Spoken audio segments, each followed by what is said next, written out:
thought we could make a start. It's 8 o'clock. So welcome to everyone tonight. I know some of you are new here. So does that mean never before at Tara Institute? Right, yeah. Okay. Well, we've got a fascinating topic tonight. My name's Kathi, by the way, and I'm going to be talking about the Buddhist approach to death and the inspiring and quite radical approach that Buddhists take with the reality of death and the process of dying, which is very important in Buddhism. So it's a really big subject, and I'll just be touching on it, but it's really pertinent to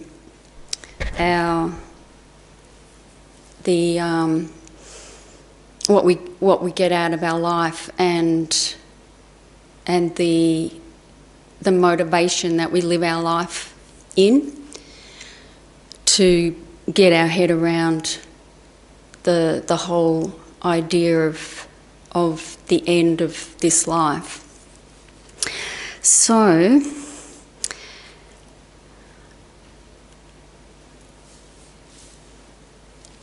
just to start again with how the mind is a source of everything, and how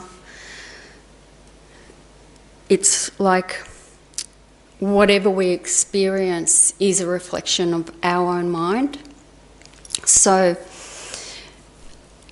I've been talking about the nature of mind, which on a conventional level is defined as clarity and awareness, or clear knowing, or luminous and aware. There's lots of different ways of describing clear light. His Holiness describes it as mere clear light and knowing. His Holiness the Dalai Lama. And I was talking in previous weeks about how that clear light nature is obscured by so many of our emotional, conceptual mind states that we're habitually living our life with, and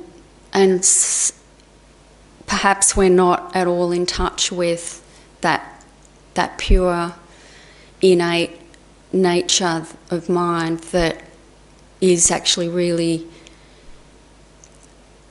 peaceful, blissful, joyful, and all-knowing. So a lot of the approach to death is actually also trying to get an awareness of that deep level of mind, because at the death time it naturally appears, because all the conceptual levels dissolve away, all the conceptual mind states dissolve away. So that's part of how inspiring the Buddhist approach to death is. So what I think we'll start with first, though, is just a settling meditation. And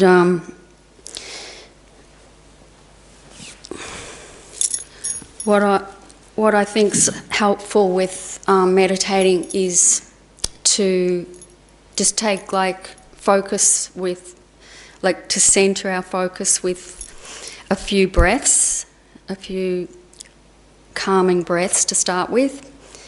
And so we'll just start with that, but in a comfortable position, and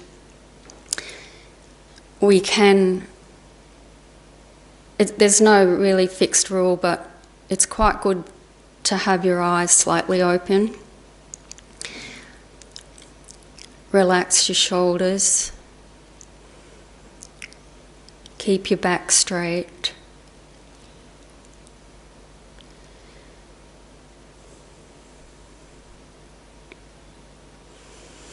And just let all the concerns dissolve away internally.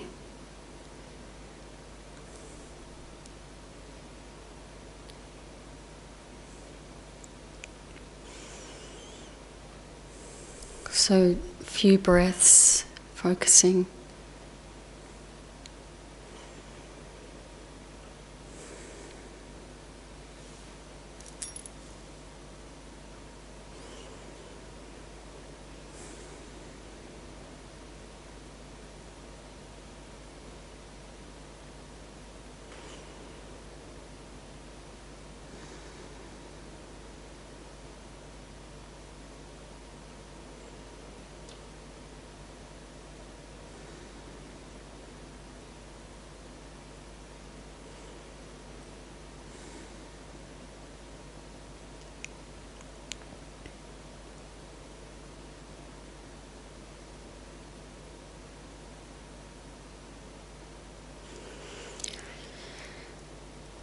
And then just notice any physical tension that you might have, and release that,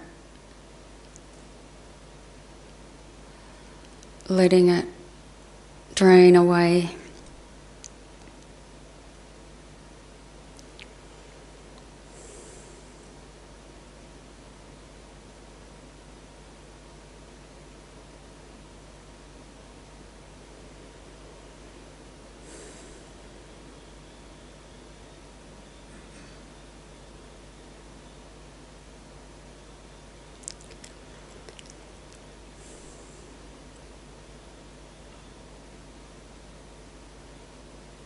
And any thoughts that you might be holding on to, or any feelings of lingering from events of the day.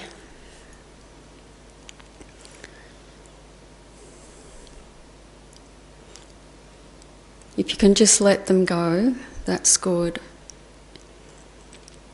If they won't shift very easily, then put all your awareness into the feeling and give it some attention first.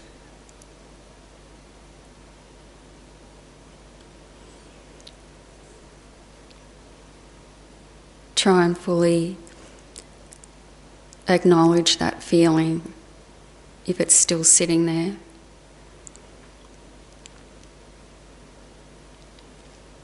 By trying to look into the centre of it, the heart of it, right to the core.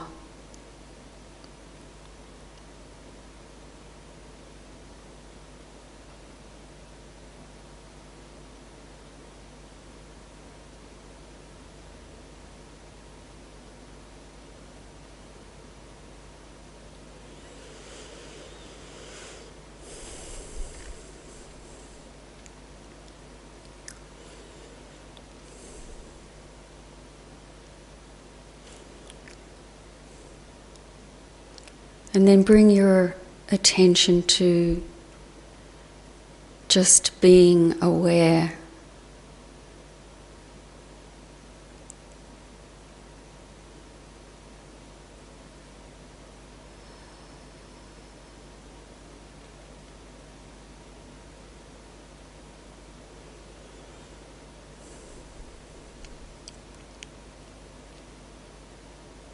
This can be a little bit elusive at times, so especially if you're not used to focusing on the mind. So His Holiness suggests letting go of any thoughts of the past,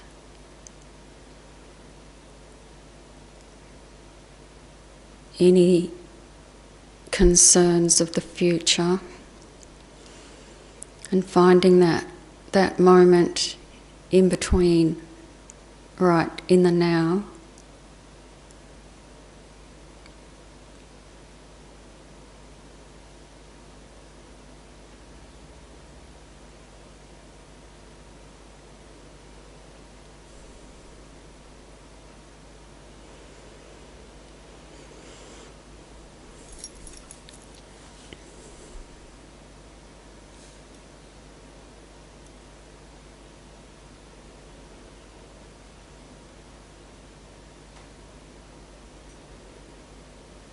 So if any thoughts come up, just let them go without engaging in any of the story.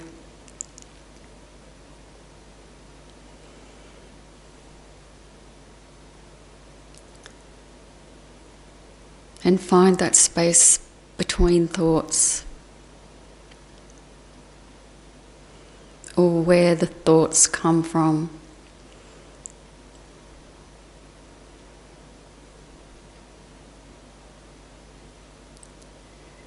Beneath the conceptual mind, there's a spaciousness, an openness. It's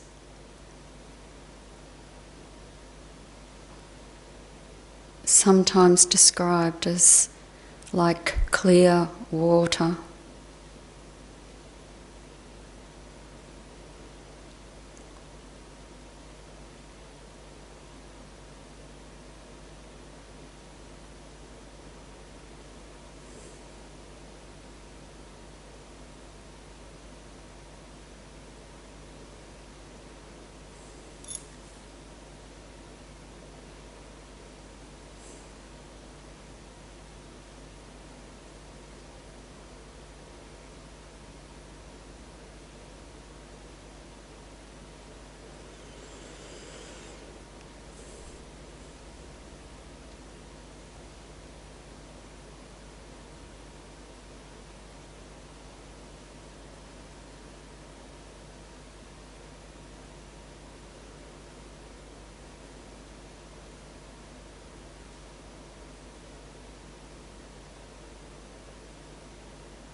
When we focus on the mind,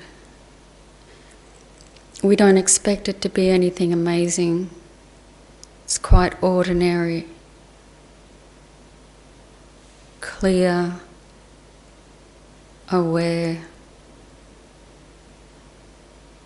spaciousness.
So we could leave it there.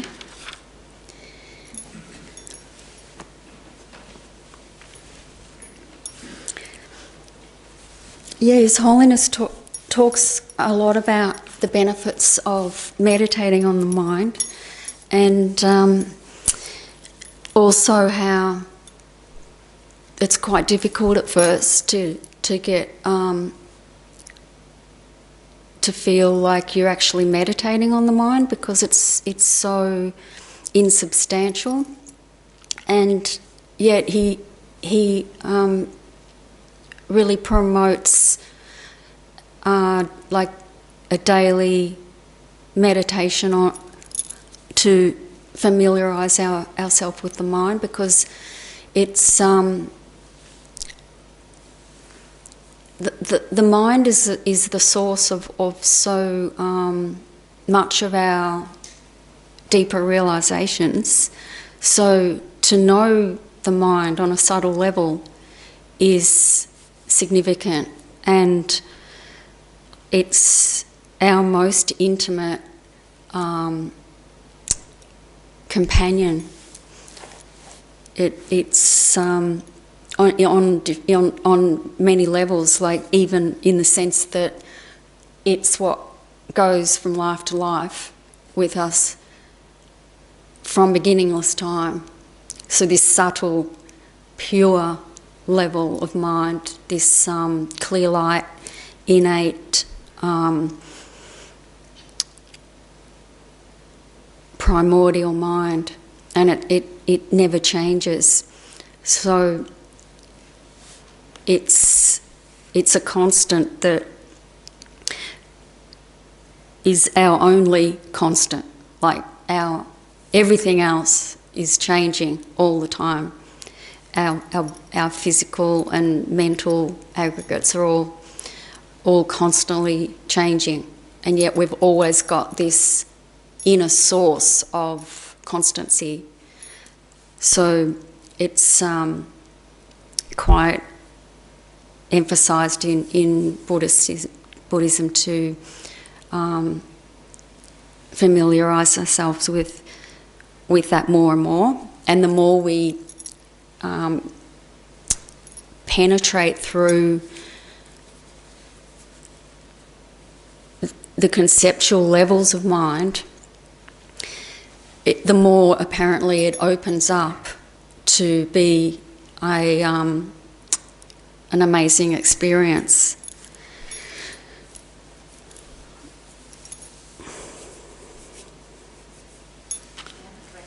Yeah. So is the mind the spaciousness between the thoughts? Well, that's the question was, is the mind the space between thoughts? So thoughts are also the mind, because they're the conceptual level of mind. But when we're focusing on the mind in meditation, it's the deeper level, the subtle level of mind. So, it's just to find that way in to that deeper level by looking in between the end of one thought and the beginning of the next, or as His Holiness or many of the masters say, to simply let go of anything we might be holding on to from the past, and anything that we might be concerning us or anticipating about the future, because that just brings us to the present. There's only those two angles. Otherwise, we're in the moment, which we often miss. We often miss that because we, like I was saying, it's so easy to obsess about the past and future and just be living in these stories that are not actually happening now.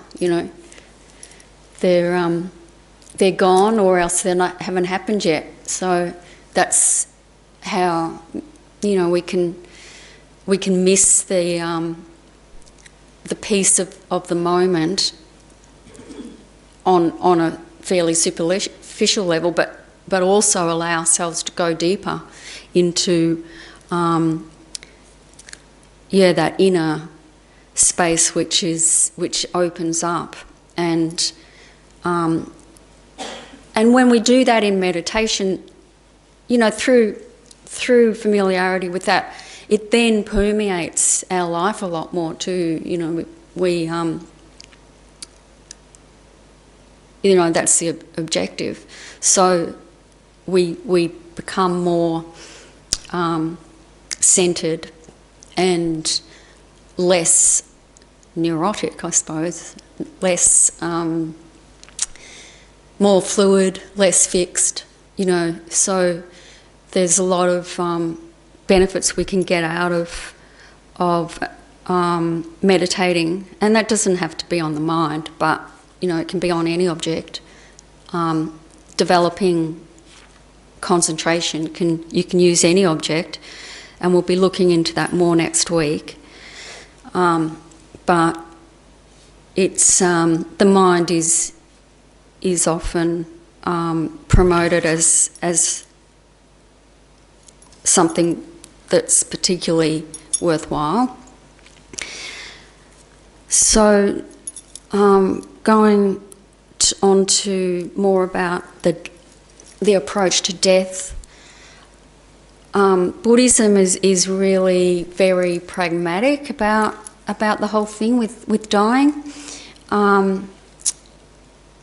It's going to happen, so the Buddhists are sort of saying, well, we've got to get our head around it, and we don't know when it's going to happen, and when it does happen, the only thing that's going to help is our where our mind's at with it. So it's really vital to feel comfortable with what's going to happen, and there's so many different ways that we can have a peaceful death, and actually an inspiring death. So the dying process can be really rugged, but as Geshe Doga often says, if our mind is at peace, or if we have that inner strength, then even though we're physically suffering,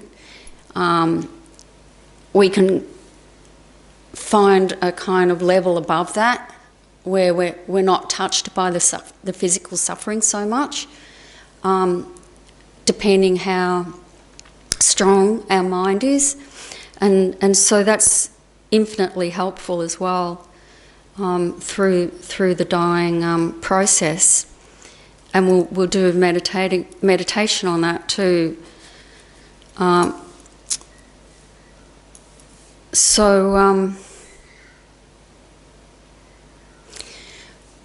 Basically, what we familiarise our mind with in our life is going to help us at the death time. So what they often say is, particularly that last moment is very significant. Like when we may have been very happy, kind people through our life, but if we get really agitated at the death time, that's not going to help.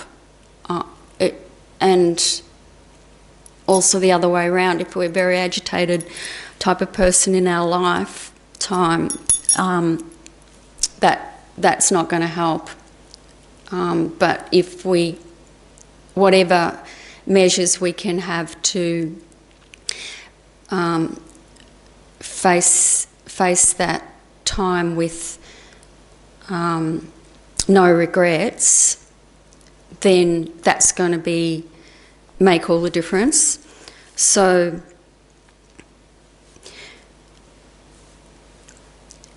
really the sort of meditations and familiarising ourselves in life is all about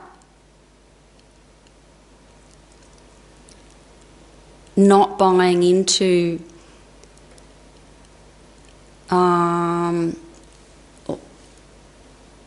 negative, how would I put it? Whatever comes up, it's like a surrendering and not reacting badly. So, like even in our day-to-day life, we have incidents all the time where we might feel provoked or whatever, but if we don't buy into it, if we don't react and we just let it go, then that's a solution to, potential conflict. And same with when we're dying. And I'll explain that further, because what I'm talking about is also when the sense consciousnesses dissolve. Eventually we're left with just the mind, and that takes on a whole different experience when we don't have a body, or we don't have the physical senses that are functioning. And so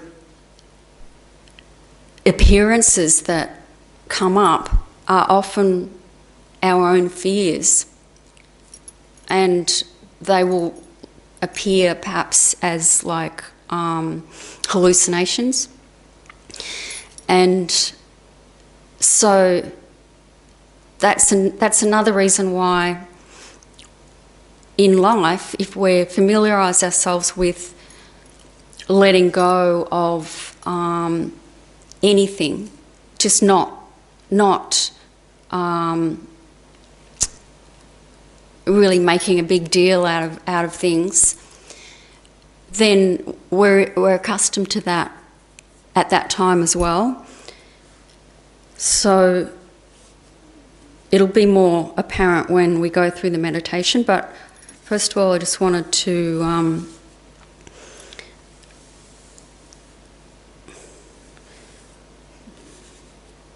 go into some of the things that the teachings talk about. So, for instance, when we meditate and letting go of our thoughts that come up, and we're just focusing on something and we let go of the thoughts that come up, that's a really good example of what we need to familiarise ourselves with. And if you think about at the death time, we're losing everything that we're familiar with other than our mind. That's the only thing that's going to be still happening. And even that is going to be potentially all over the place. That's why we want to familiarise ourselves with a calm approach. So we're not in our comfort zone necessarily. I mean, we're talking about, you can have a peaceful death, and that's what we're all aiming for. But Buddhism is all about preparing for anything that might happen. And we don't know necessarily 100% what our mind's going to throw up, what fears are going to come up, what securities are going to be threatening, making us feel threatened, losing some securities, our comfort zone. So, like all the Buddhist practitioners meditate on death every day. the process, and they go through all the dissolution of the five senses, and then all of those shut down at different times, like gradually, depending what way we're dying to. If it's a sudden death, then we probably wouldn't even notice the succession of dissolution. It would all happen so quick. And if we're dying of old age, then it happens very slowly and painfully at times. But then again, when you're actually going into the dying process, even through, you might be gradually getting more dysfunctional as you get going through old age, but then at the actual death time, there's also a specific succession of the sense consciousness dissolving. And as they dissolve, we have various experiences with that, and then it gets to the point where after the outer breathing stops, internally we have they're still conceptual minds, but they're more subtle. They dissolve, and they bring with them more and more potential to open up to the experience of the deep, pure nature of mind. And so Buddhist practitioners meditate on this process every day, sometimes numerous times a day, depending what practices they do, as a way of preparing. And so for a dedicated practitioner, they're actually quite joyful about the prospect when death comes, because what happens is what they've been trying to experience in their meditation is going to happen naturally. All the gross senses are going to naturally dissolve instead of trying to do it through meditation.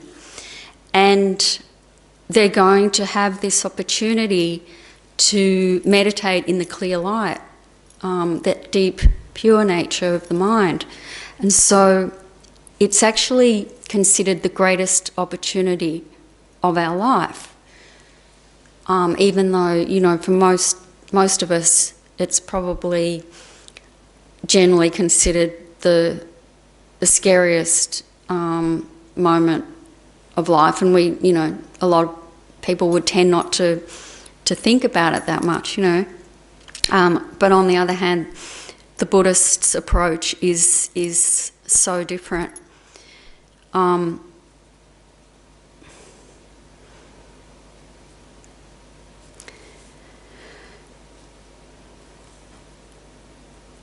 Yeah, so the other thing that they talk about, though, with when we're not familiar with this process, or familiar with the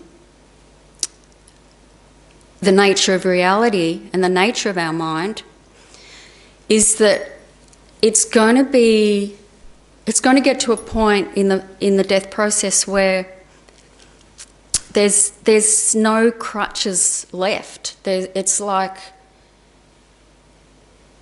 the emotional structure that holds us in place, like in terms of our feeling grounded and secure, that's all gone. And on the one hand, it could open up an amazing experience of this deeper, pure state, which is blissful and like mind-blowing. But on the other hand, we could feel so disoriented that it would be quite overwhelming. So like that, because all of a sudden there's no reference point. And that's not what we always try to like pinpoint where we're at. It's like we wake up in the morning, what's happening, what have I got on, what do I have to get up, like instantly, well for me anyway, I'm kind of trying to gauge where things are at, what's happening, and just anything. I mean, especially with the type of lives we lead, driving constantly in that mode of keeping track of what, exactly where we're at on the road, where everyone else is at. Everything's geared that way, just to function, but also on a subtler level, it's our anchoring. And so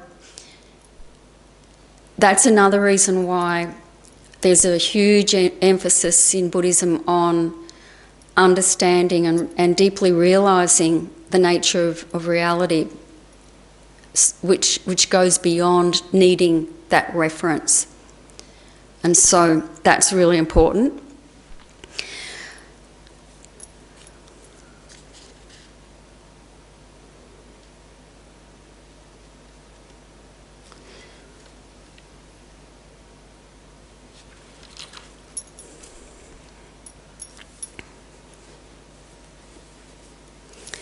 So I think it's good if we have a little bit of time to do this meditation. And also I'll go through the steps just fairly briefly, that of the dissolution of the sense consciousnesses. And then when I get to the experience of the clear light, I'm going to read from an experience that a highly realised Buddhist practitioner had, Mingyur Rinpoche, because he experienced dying and then he came back to life. So he's written this book on his experience, and it's really valuable to see how amazing the experience is when you get beyond all those conceptual layers. So I wanted to just read it in his words, so that'll be part of the meditation. So I'll go through the initial stages first, which is a typical death meditation that we do in Buddhism.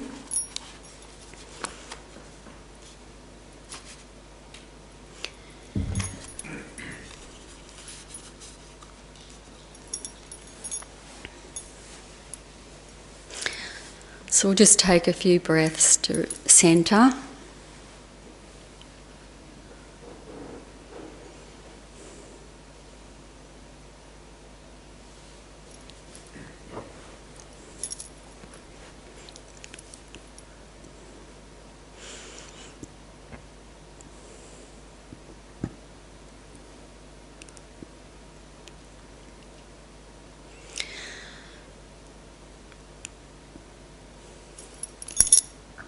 Excuse me.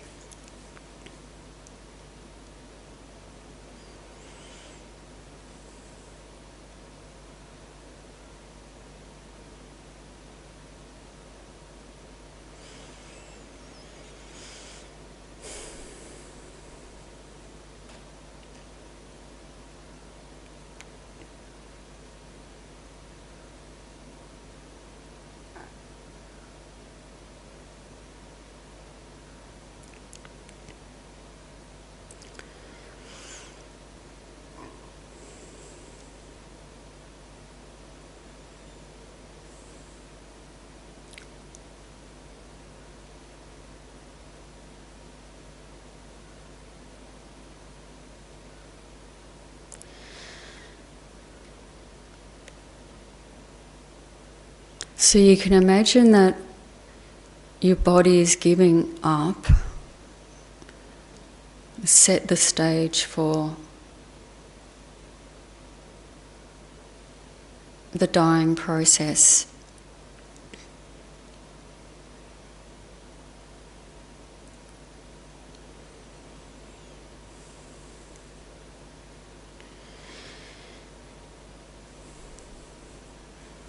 You may start to feel a great weight pushing you down as the earth element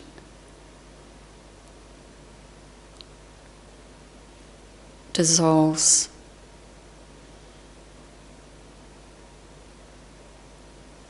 Of the four elements, the earth element usually dissolves first. Its functioning ceases slowly. You may feel like the ground's giving way under you, or you can't keep your balance. You may even feel that your house is falling on top of you, or even great mountains are crushing you.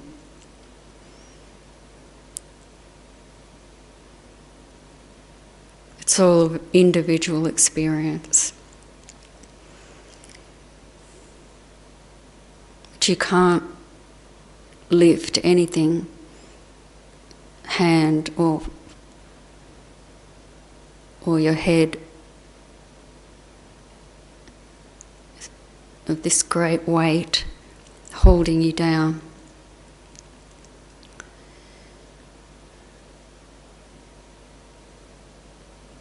And as the earth element dissolves and the water element becomes more prominent, you have the inner vision of a mirage-like, illusion-like appearance.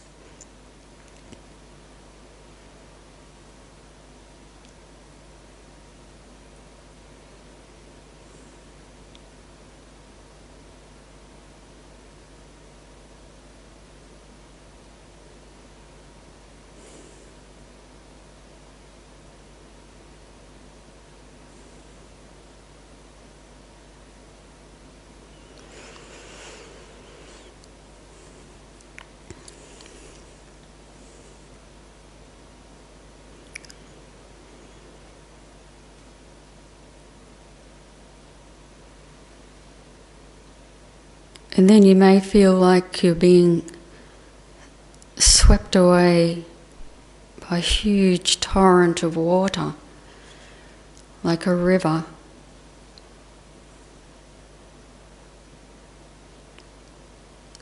As all the water element dries up in you, all the fluids are no longer flowing in your body.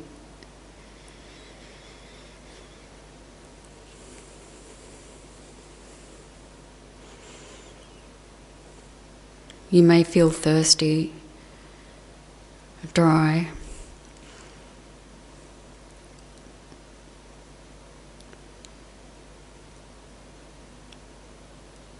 And as the water element dissolves, the fire element becomes more prominent, and you may have a vision of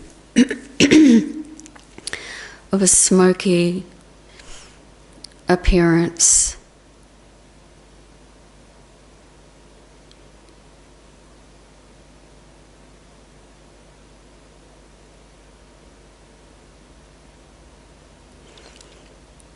But all this is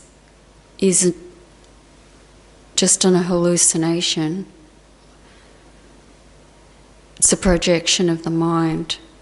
It's just the elements dissolving. It's not really happening. So don't buy into it. Just relax and let it happen.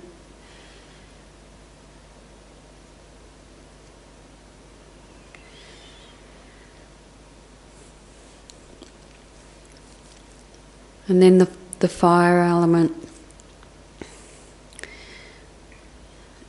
starts to dysfunction and dissolve. You may feel hot, or you may feel like you're burning in a mass of flames.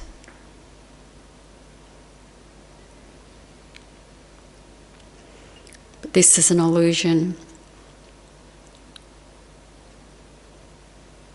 It's a mental projection.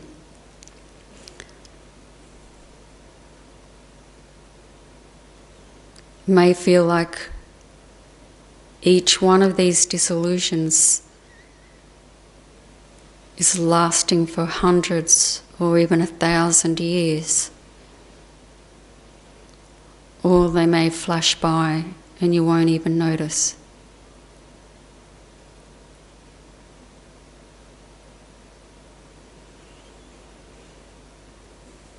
And as the fire element dissolves into the air element, sparks or a vision like fireflies dancing in the dark night may appear as a result of the elements dissolving.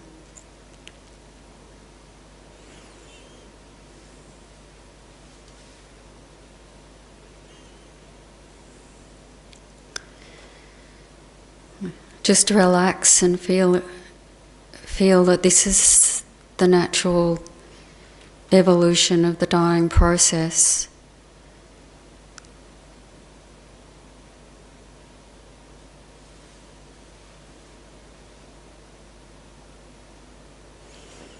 And then you may feel that you're being blown around or carried off in a huge storm as the wind element dissolves.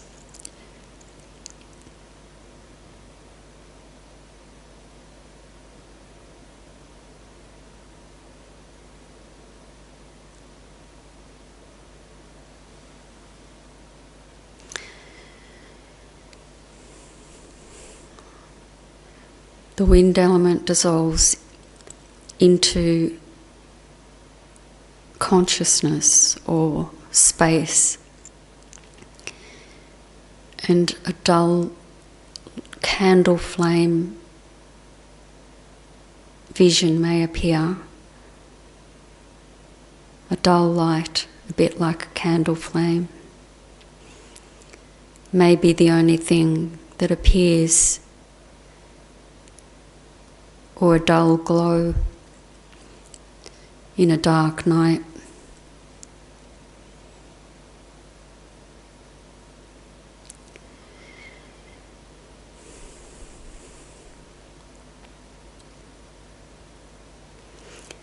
And with the dissolution of the wind element, your breathing ceases.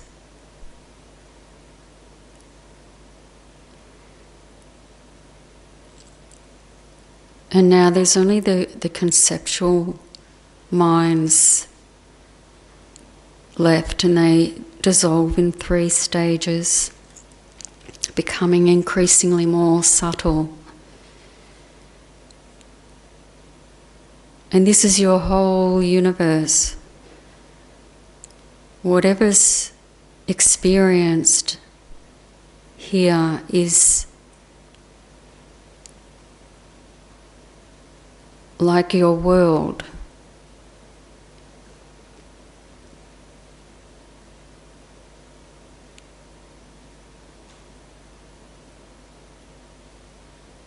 You're completely immersed in this experience. So now there's the appearance of a soft white light filling space, a bit like moonlight on a clear sky. And then that dissolves and space is filled with a red glow like a sunset. And you're increasingly becoming more aware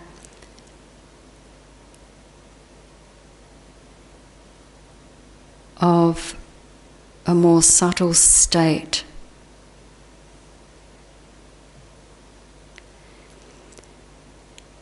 And then the red glow clears away and there's just blackness, like a dark, starless night. And that's enveloping. Your whole awareness is this blackness. And it can feel very blissful.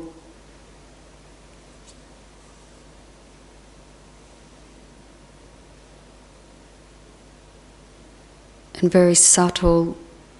Your awareness can be like taking in the experience of emptiness.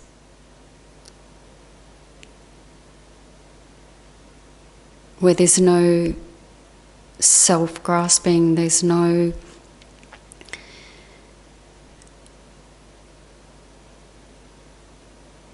reference point.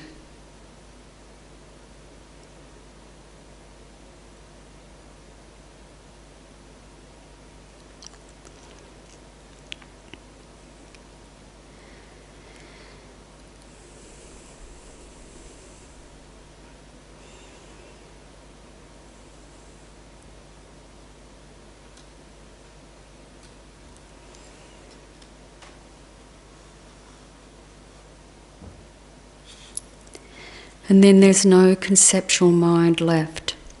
The entire universe opens up and becomes totally unified with consciousness.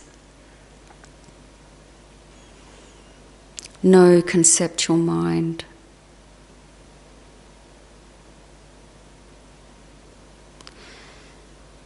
It's like you're no longer in the universe.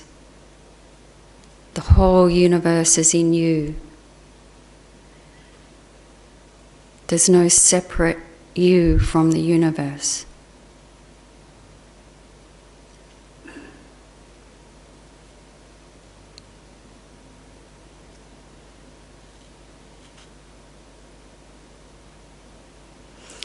Now you understand what's going on at every moment,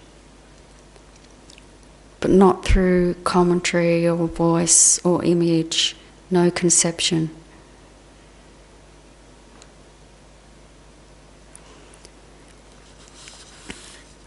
The clarity and luminosity of awareness beyond concepts, beyond fixed mind, becomes the sole vehicle of knowing.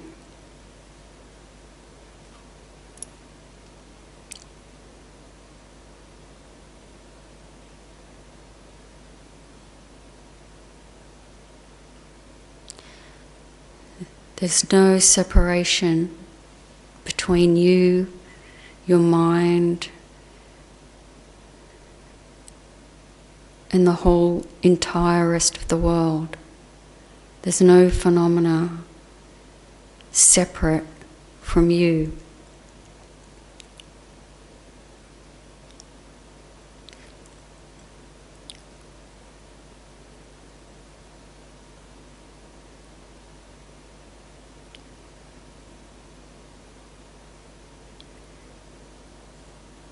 Experiences happen, but no longer to a separate you. Perceptions arise, but with no reference back to anyone. No references at all. No memory. There's perceptions, but no perceiver.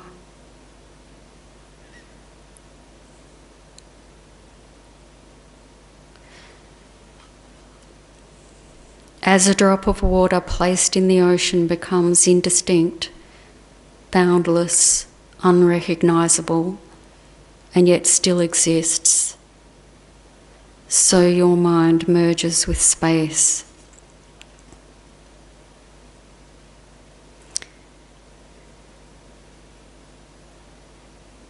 And every particle of space is alive with love, fluid, flowing without barriers. You are an alive particle. No interpretive mind, just clarity, vibrant, energetic, all-seeing.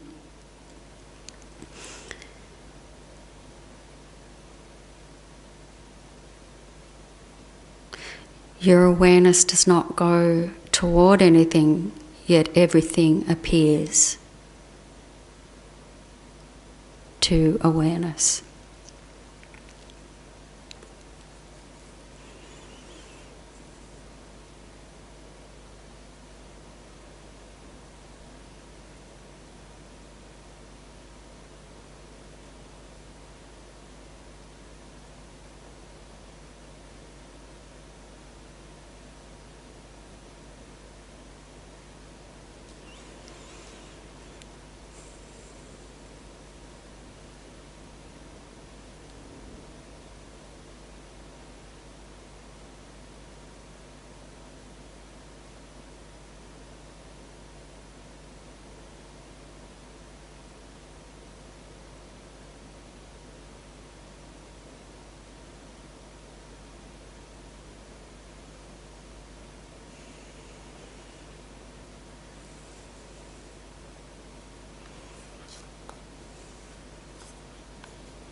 So we could leave the meditation there.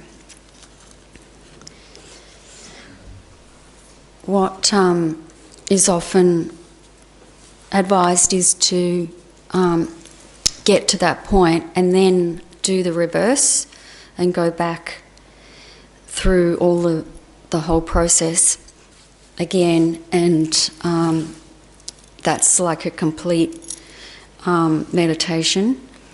But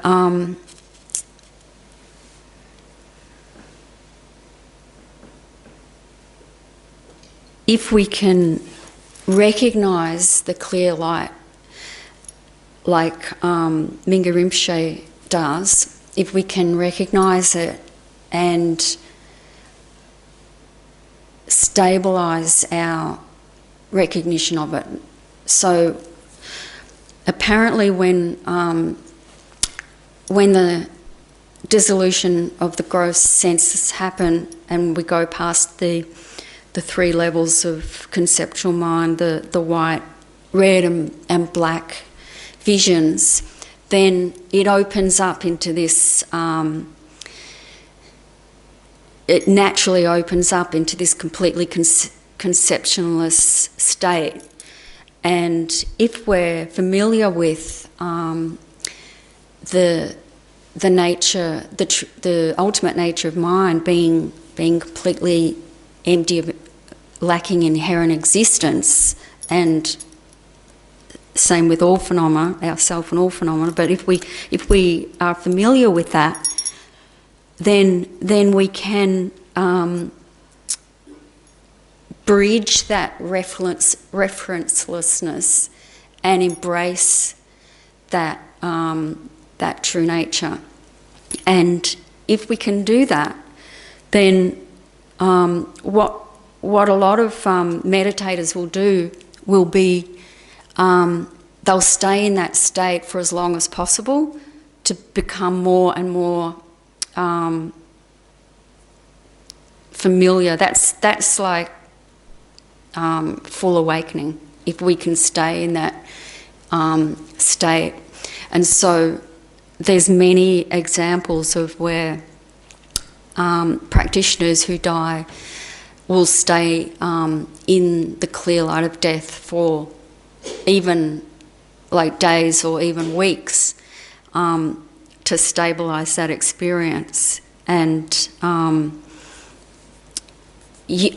so they're clinically dead, they're not breathing, but they don't decompose because the consciousness is still there. And as long as we have the mind, that's what keeps the body fresh. So yeah, there's amazing examples of meditators doing that, particularly I think the Tibetan tradition. But even ordinary people can stay like for a few days after their breath stops, before their consciousness leaves. And I don't know, I don't know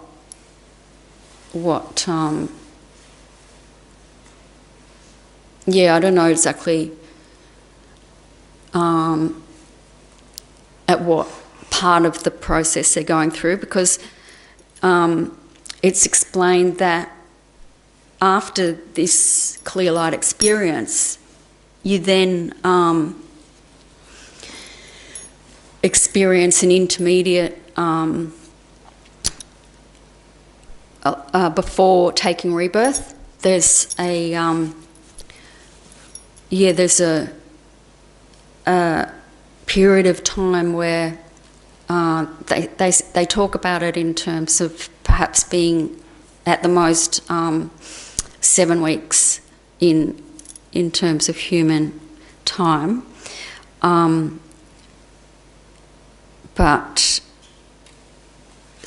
I've been reading this book where a lot of there's a whole lot of historical examples of people who died and experienced a few days of that, and then they came back to life. And so there's this like historical accounts of what they went through. It's really amazing, and it's all like confirming how much it's all a mental experience.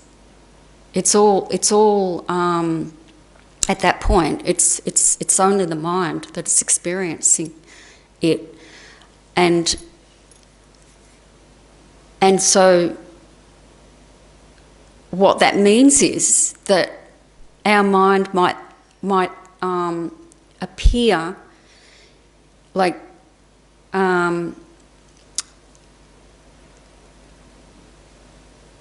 what we might experience is actually projected by our mind.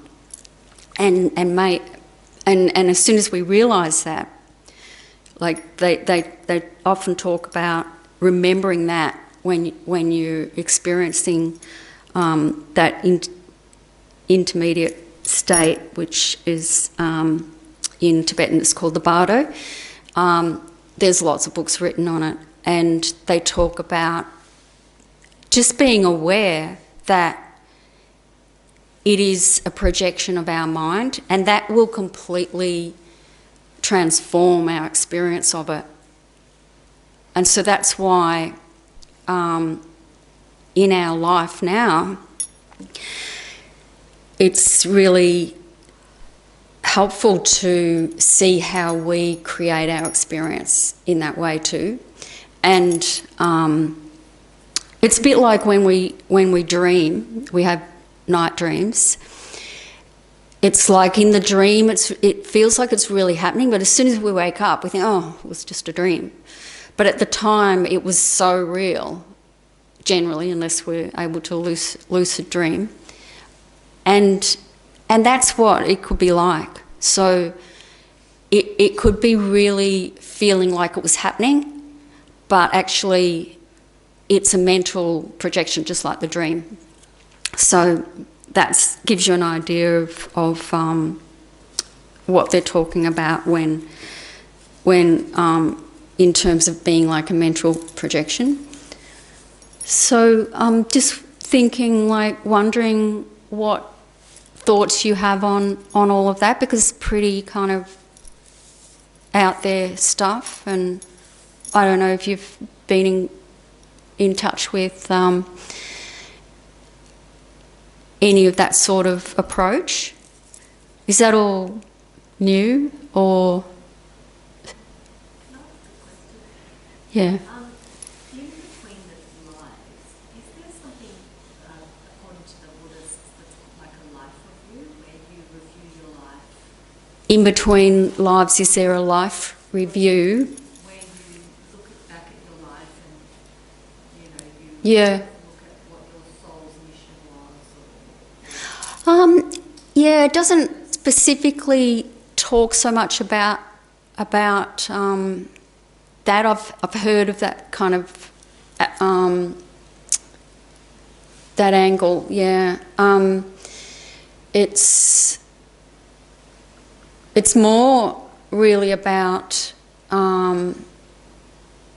what we carry with us, imprinted on our mind as what we're most familiar with, is going to play out in that intermediate state.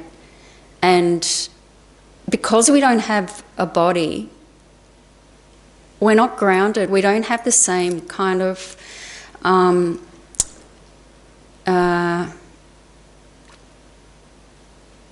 we don't manage in the same way. We're thrown around in a way at the mercy of our mind, basically. So that's why it's so important to get that inner strength, and then, you know, like His Holiness says, no worries, you know, you'll be fine. Like, it's really important to let go of regrets, to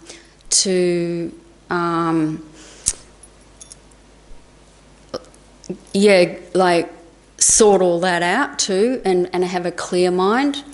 Geshe talks about how important to feel, like do purification practices near the death time, before you die, and feel completely purified and resolved, and that's really important.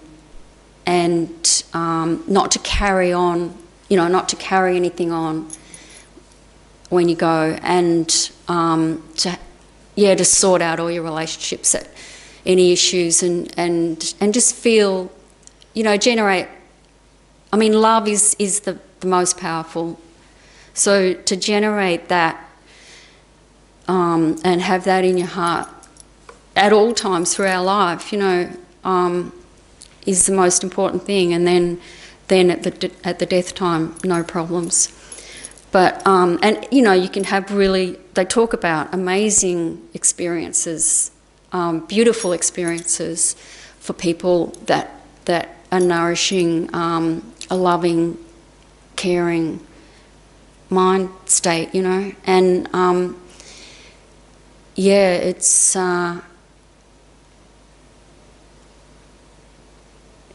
it's that's the most powerful thing.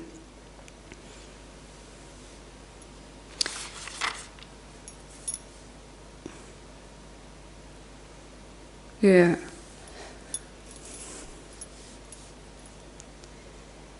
Anything else?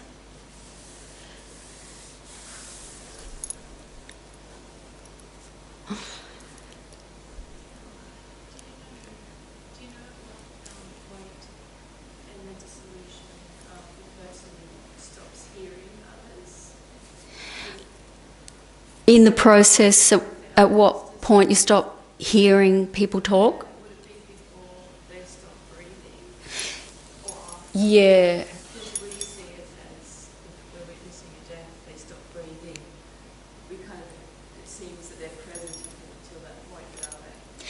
Yeah, there is a point where you mostly do stop hearing. I think it's forgotten whether it's the third stage, with the fire element. Could be the fire element, because I think it goes sight. No, it would be second. Sight, sound, scent, taste and touch. Yeah, so that goes in that order with the dissolution of the four elements and then the last one. But that can also be really mixed up. It doesn't have to go in that order. Yeah. But they also say there's a lot of accounts where, oh yeah, but that's after. So after all this happens, and then when you enter the intermediate state, the bardo, then you can hear everything again. Yeah. And you often don't know that you've even died. And is it cold? Is it like unpleasant to hear that stuff? Well, what they say how important it is not for people like family and friends and that are mourning, grieving for the person who's died. It's really important to not show that emotion and not to, especially there's many accounts where crying can be very upsetting for the dead person when they enter the intermediate state. And there's a lot of accounts where they don't realise they've died, and then they'll go in and out of it. They might realise, they might overhear a conversation about them or anything and think, oh, I must have died, and then they might forget again, because what happens is you're apparently 7 times more clear in the bardo than what we normally are, but you're equally 7 times more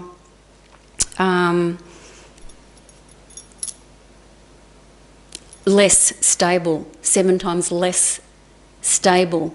So your concentration span is really bad, but your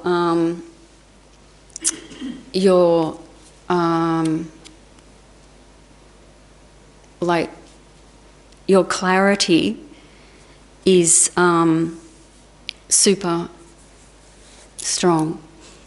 So yeah, it's and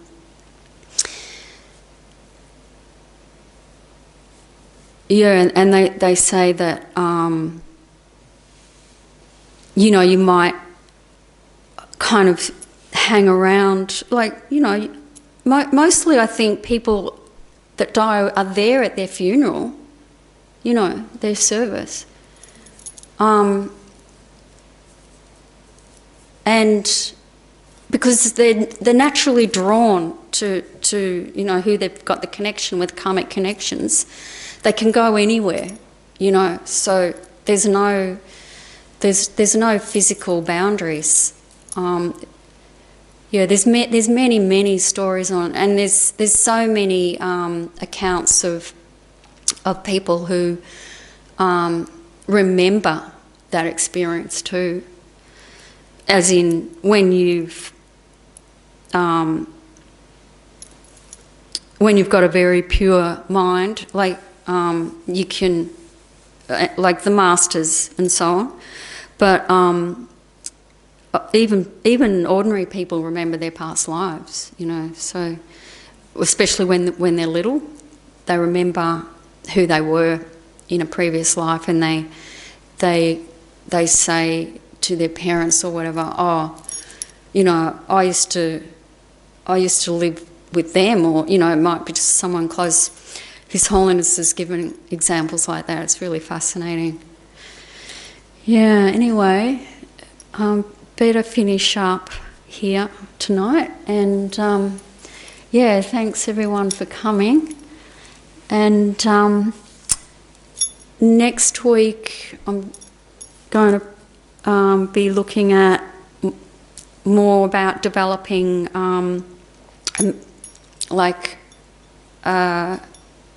meditating more on developing concentration, and also what supports that.